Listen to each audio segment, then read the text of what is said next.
If you love getting or giving handmade items, this is the class for you. We are going to learn how to make a set of handmade cards that all match using one 12 by 12 sheet. Well, plus a few extra pages of regular paper, but this is what you guys will get to create.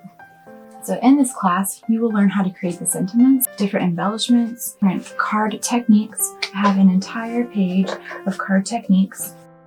You will learn simple to advanced card making techniques and how to mix, match, and combine them to make unique cards. So you'll get a grid like this and you'll get to fill it out, and you'll get to research and learn the different tools and techniques to use to make handmade cards.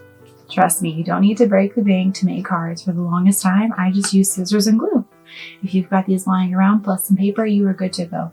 There are so many things that you can use in lieu of traditional crafting supplies for card making. So instead of stamps, use markers or pens or even a pencil. And instead of stamps and ink, you can also print out things on the printer, cut it out of magazines, put it together, make it your own and make it unique. Be creative and don't be afraid to use random things. I pull pieces from gifts and save them. I have a whole drawer of ribbons and knickknacks and beads and sentiments and things I've cut off cards and gift tags and envelopes and magazines and all of that, and I save it for when I have a great idea that I need to use for a card. I think I've even cut up a balloon that I need to use for birthday cards. So maybe we can do that in the class too. So stick around to see all the fun things you can do to make cards.